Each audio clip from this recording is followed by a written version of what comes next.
Hi, welcome to the Joy of Sewing. I'm fashion sewer Joi Mahon, and thanks for joining me on another episode. Today, we're going to be talking about the tools that you need when you're sewing. If you've been following along, we recently talked about how to pick out a sewing machine and what are some of the features to look forward to.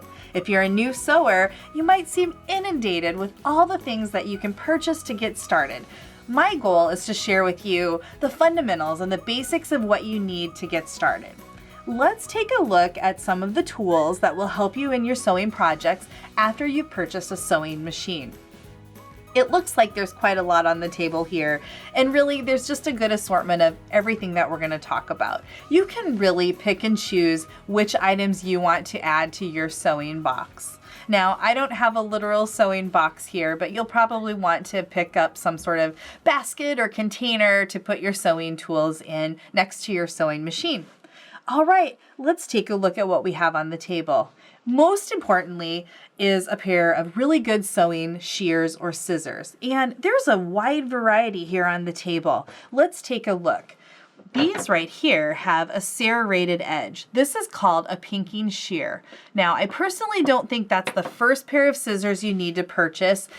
In years past, we didn't have as much technology in our sewing machines, so that was a really great way to finish off the edges of our fabrics. Now we have more tools and things that are built into our sewing machines that we can finish the edges of our fabrics in a little more professional way, but some people do choose to use a pair of pinking shears. So just know that that is something that is available. The next group of scissors right here, and these are the large ones in the middle. I have 4 of them to look at. These are a really good sampling of basic sewing shears. And what you're going to find is that they all look different, they all feel different, and they all weigh different as well. And also, some scissors are going to be longer or shorter than others. Usually a 6 to 8 inch blade is a really good length for cutting most fabrics, and that's kind of the assortment that I have right here. This is a Kai brand. These are a little bit longer. They're very lightweight. These are my personal scissors that I use on heavyweight fabrics, and I find that that's a really great feel for my hand.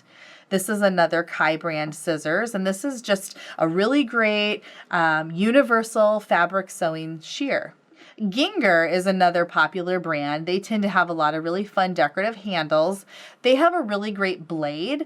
They're a little heavier. Now, sometimes you want a heavier scissor depending on the fabric that you're using.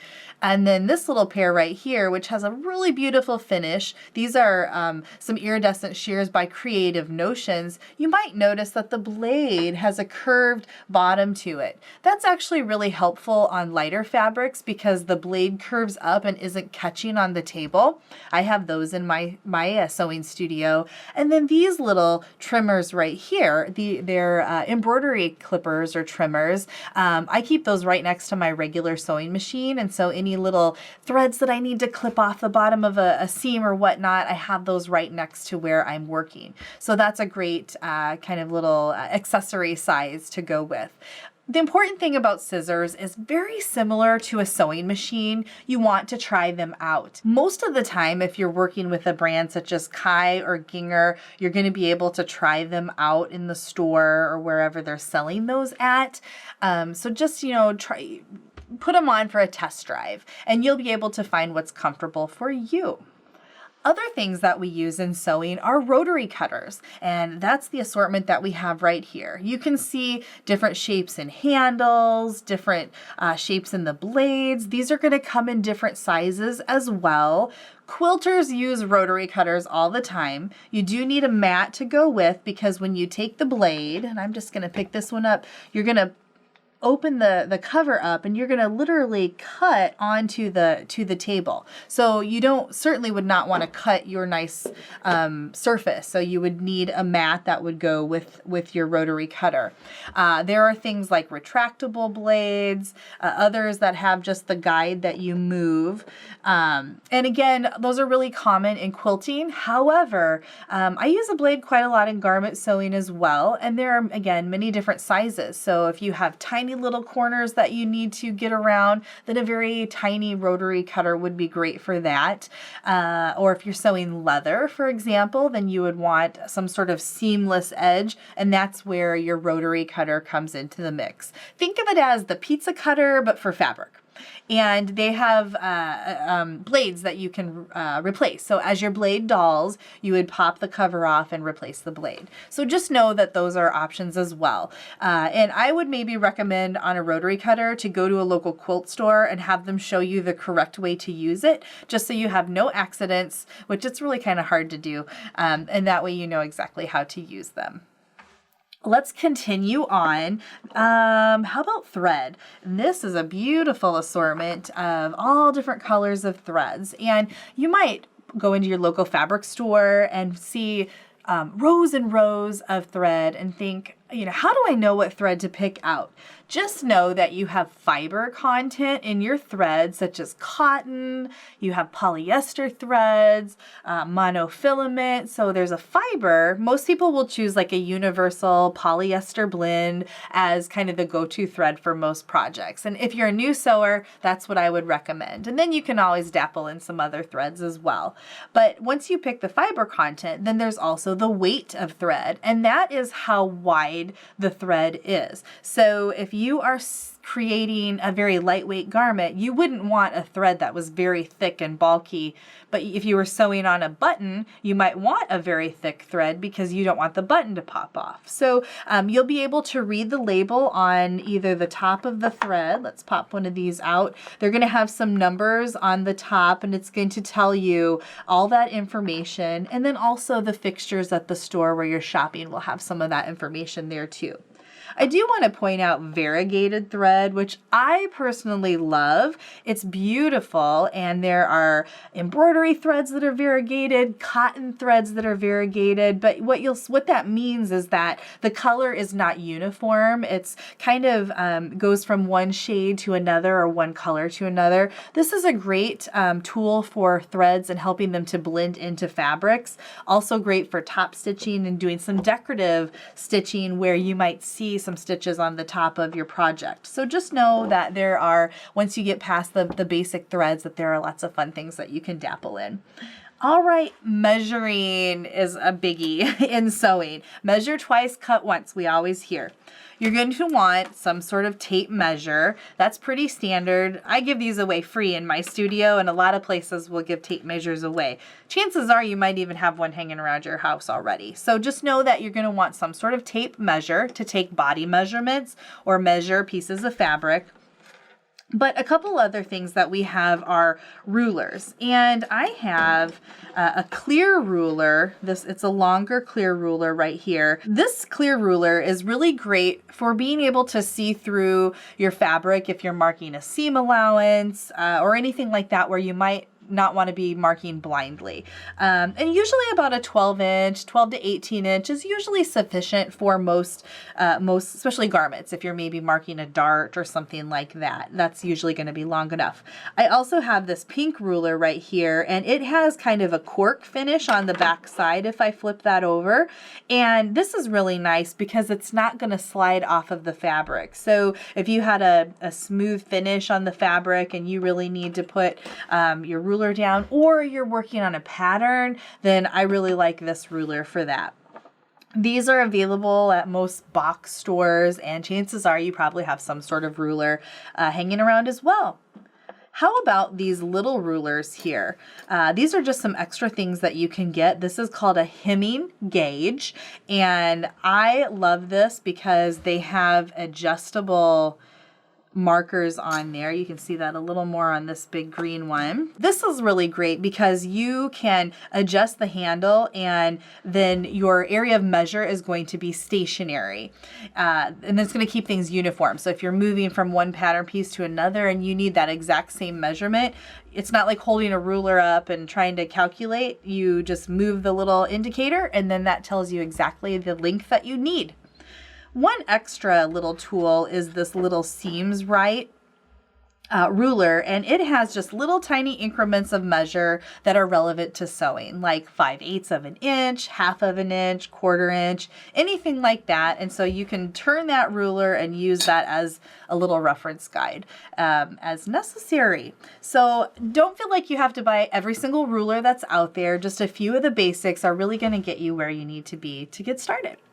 Okay, marking our fabric is another biggie. We have our rulers and our tape measures so we know how to measure, but we need to actually put some markings on our fabrics. And that's what I have right here. It sometimes comes down to personal preference. The thing that I want you to be aware of when marking your fabric is that different markers or chalk or whatnot have different composition. So you wouldn't want to put a marker maybe on a silk fabric. Instead, you might want to have a chalk mark instead, because that's going to dissolve away. So just whatever marking utensil you have, read the package that comes with it, and it's going to tell you what it's good for and what you shouldn't use it for. However, don't feel inundated with all the different styles. They pretty much break down to marking pencils, which are what I have here, marking pins, which are more, it's like a marker. Some of these will erase with heat, some of them will dissolve with water. And then friction pins are really popular. And then a little chalk marker such as this one, and you can't really see it, but there's a teeny tiny little wheel. So, and it puts a very fine line on your fabric. So if I just run this right along here, you'll see that it just puts a very minute line on there. That's a clover notion, and this comes in a few different colors. I really am fond of that. This is Taylor's chalk, and for me, this is my all-time favorite marking tool because it's pretty universal. And when I worked for a tailor for many years, this is what I got used to using, and it's just great because it dissolves away with the heat of the iron. Another thing to point out is tracing paper. And I can't tell you how important tracing paper is. I'm going to open this up. It has a little bit of a finish to it. So what happens is you take this funny little tool and you put this on the wrong side of your fabric. So what's going to be on the inside, so you're not going to see it.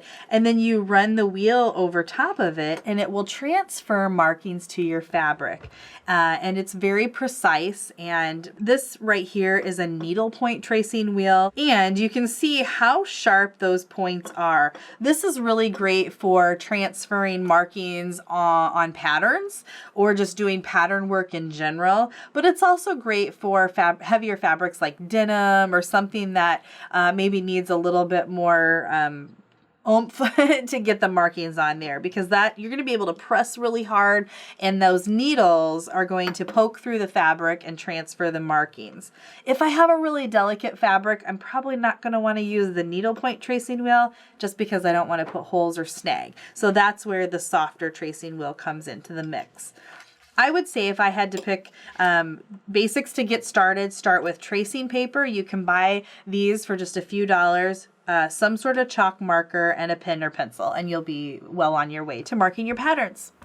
Okay, over here we have a seam ripper, and although we hope to never have to start over or fix a mistake, it actually happens, and it happens no matter how experienced you are. At some point you have to use a seam ripper, and I really like a nice solid seam ripper that has a really fine point to it. And it has a little tiny dot on the one end. The dot faces your fabric so that you're not going to put holes in it. But seam rippers are really a good tool to have, and sometimes they're functional as well. So they're not always for fixing mistakes. This little tool is a retractable blade, and this is actually a good substitute for a seam ripper. If you're very, very new to sewing, I would not recommend starting with a blade, but sometimes we have very heavy projects and we need to pop stitches. You always pop towards yourself, and that's something that you can kind of research and look into as you develop your sewing skills. But you'll see that in the stores and you might wonder, what is that? All right, we're almost done here with some of our notions. We have beeswax. This is for hand sewing, and a thimble. and then also some hand sewing needles. Just know that there are different needles for different types of sewing. If you're doing beads, if you're sewing leather, if you're sewing denim, or just some basic little hemming. The thing with hand sewing needles is that you want the shortest length possible and to get your job done. If you have too long of a needle, it kind of messes with the process. So I'm not going to show you how to use that today, but just know that there's a bunch of options in hand sewing needles. If you read the labels, that will be a good guide for your project. Lastly, we're going to have lots of pins that are available. I just usually try to avoid plastic pins because if you iron over them, you can certainly melt and that will transfer to your fabric. So look for glass head pins, and there are decorative ones. There are just simple little balls on the top. So again, just make sure you read if they're glass or not. And then there are also pins for different types of fabrics. And then finally, we have little wonder clips because sometimes some fabrics we're not able to use pins, and the wonder clips are perfect for holding things together as we're trying to put them through our sewing machine.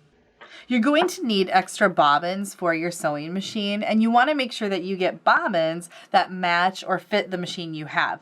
So I would recommend going to your local dealer where you purchased your machine and either purchase from them or have them help you get some of those extra bobbins, because as you sew more, you're going to want to have an assortment of those filled with different colors of thread. Now you know a few of the tools and notions that will ensure your sewing success. In our next episode, we're going to take a look at sewing machine needles and a few more tips and tricks that I have before you get started. If you'd like, why don't you share a comment below and let us know what your favorite sewing notion or tool is.